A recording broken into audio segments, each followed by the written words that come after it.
Setiap kota-kota di Indonesia memiliki ciri khas dan daya tariknya masing-masing. Hal ini tentu dilandaskan kepada faktor latar belakang atau sejarah, letak geografisnya, serta demografi atau ragam penduduk. Dalam video ini, kita akan mengulas sebuah kota yang memiliki fakta dan sejarah yang menarik untuk disimak, yaitu Kota Pematang Siantar. Kota Pematang Siantar merupakan kota kedua terbesar di Sumatera Utara. Kota ini memiliki luas sekitar 79 km persegi. Kota ini dihuni oleh sekitar 255.000 jiwa. Kota Pematang Siantar berjarak 128 km dari kota Medan dan 50 km dari Parapat, sehingga menjadikannya kota perlintasan bagi wisatawan yang hendak ke Danau Toba. Saat ini kota Pematang Siantar bertekad tidak hanya menjadi kota perlintasan, namun kota tujuan wisata. Berikut 7 fakta menarik dari kota Pematang Siantar.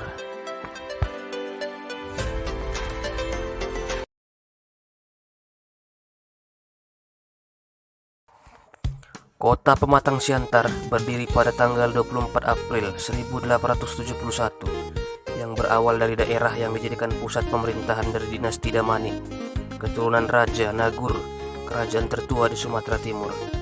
Nama Siantar berasal dari kata antar atau antara dan merujuk pada lokasi ibu kota kerajaan Siantar, yaitu Pamatang, di apit dua aliran sungai Bahbolon. Raja terakhir kerajaan Siantar yakni Raja Sangnawaloh Damanik yang lahir tahun 1871 di Istana Raja di Pamatang. Pada usia 17 tahun, Raja Sangnawaloh yang kala itu sebagai putra mahkota dinobatkan sebagai raja pada tahun 1888. Ia disebut Sangnawaloh karena walu dalam bahasa Batak yang artinya 8. Hal ini karena mencerminkan sifatnya pengasih, pelayan, jujur, berani, bertanggung jawab, teguh pendirian, saling menghormati, dan membangun. Kekuasaan Raja Sangnawaloh berakhir pada tahun 1907 setelah kedatangan Belanda, yang karena penentangan Raja Sangnawaloh diasingkan ke Bengkalis dan menjadi tanda berakhirnya kekuasaan raja di Pematang Siantar.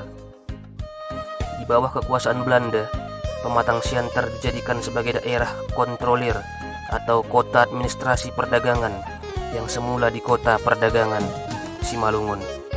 Sejak itu, Pematang Siantar berkembang menjadi daerah yang banyak dikunjungi pendatang baru yang awalnya didominasi etnis Simalungun sebagai suku asli kota Pematang Siantar. Pendatang baru itu berasal dari suku Batak Toba, Mandailing, Jawa, Batak Karo, Nias, Minang, Melayu, bahkan imigran asing seperti Cina dan India yang dipekerjakan Belanda sebagai asistennya. Hal tersebutlah menjadikan kota Pematang Siantar menjadi kota yang heterogen, majemuk, dan beragam. Belanda juga banyak mendirikan fasilitas pemerintahan dan publik seperti kantor wali kota, gedung Bank BRI, Siantar Hotel, stasiun kereta api, dan lain-lain yang masih ada hingga hari ini.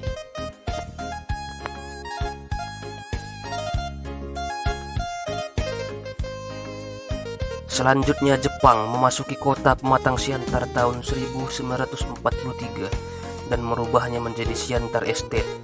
Pada awal masa kemerdekaan Republik Indonesia, tanggal 17 Agustus 1945, Pematang Siantar pertama sekali mengadakan upacara pengibaran merah putih dengan cara berani dan heroik oleh pemuda pada tanggal 27 September 1945 di Lapangan Merdeka.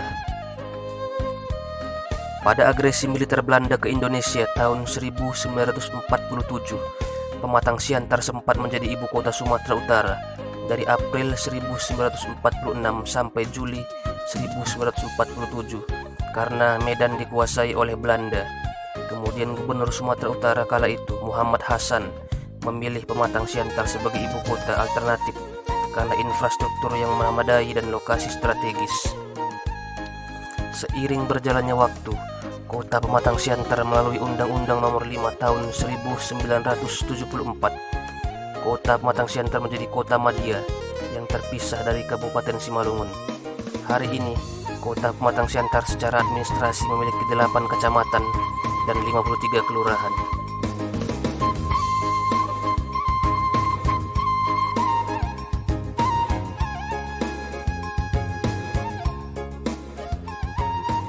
Di samping kota pematang siantar yang majemuk dan heterogen, berdasarkan hasil riset Setara Institute, Pematang Siantar adalah kota paling toleransi. Tentu hal ini karena peran masyarakat Pematang Siantar yang ramah dan berpikiran terbuka menjadi faktor yang menghasilkan nilai kerukunan dan ketentraman di kota Pematang Siantar. Umat beragama kota Pematang Siantar didiami oleh penganut agama antara lain Kristen 51%, Islam 44%, Buddha 4%, dan sisanya dianut agama seperti Hindu dan Konghucu.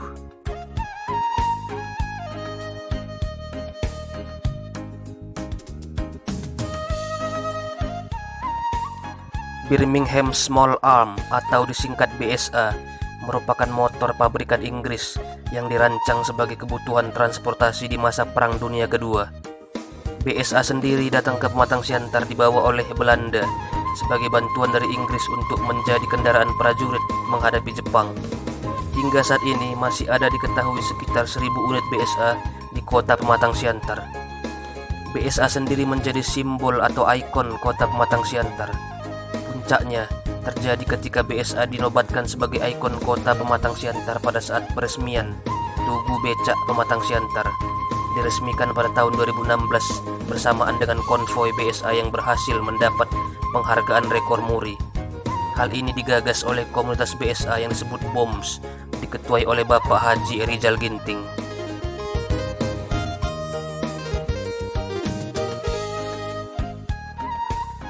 Kota Pematang Siantar juga menjadi kota yang melahirkan banyak tokoh penting.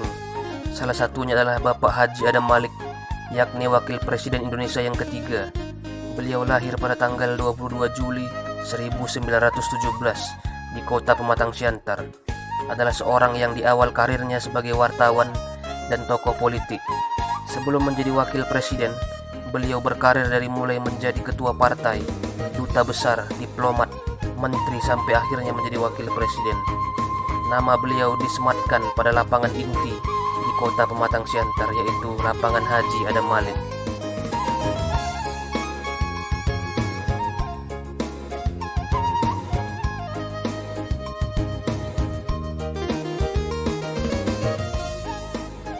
Pendidikan juga menjadi salah satu kebanggaan kota ini. Pematang Siantar memiliki 160 sekolah dasar, 43 sekolah menengah pertama, 28 sekolah menengah atas, dan 7 sekolah tinggi dan universitas. Kualitas pendidikan Pematang Siantar terbilang baik.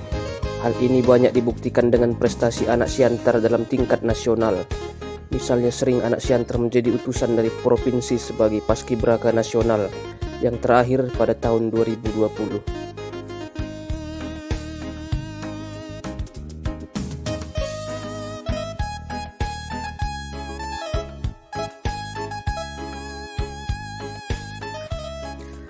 Saat berada di Pematang Siantar, kamu dapat mengunjungi sejumlah lokasi yang tidak akan pernah terlupakan.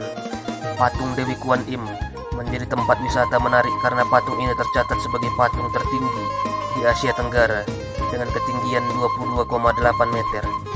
Selanjutnya Taman Hewan Pematang Siantar merupakan taman hewan tertua dan terbaik di Sumatera Utara yang memiliki ratusan koleksi spesies hewan dan tumbuhan. Selain itu ada juga Taman Bio sebagai tempat libur akhir pekan bersama anak-anak, dan masih banyak lagi spot wisata di kota ini yang menjadikannya kota wisata yang edukatif.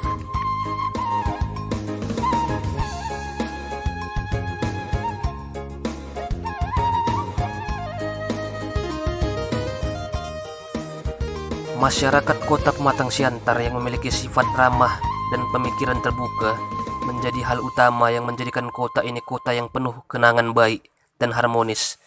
Di samping julukan masyarakat Siantar menjadi Siantarmen yang terlihat dari luar sangar dan menakutkan dengan kesan preman, tapi jangan tanya soal cinta, mereka sangat setia. Apalagi dengan nilai kebersihan, kota Pematang Siantar beberapa kali meraih Piala Adipura dan Wahana Tata Nugraha sebagai kota yang bersih dan tertib. Hal itu tentu saja karena tata kotanya yang teratur dan ditopang oleh perekonomian dari sektor industri maju di kota ini serta sektor lainnya. Itu tadi seputar 7 fakta menarik dari kota Pematang Siantar. Semoga kita selalu menjaga dan melestarikan kebaikan kota ini dengan gotong royong demi tujuan mulia. Atau dalam slogan kota Pematang Siantar disebut, Sapa ngambei manok tok hitei. Horas, horas, horas. Untuk Siantar mantap, maju dan jaya.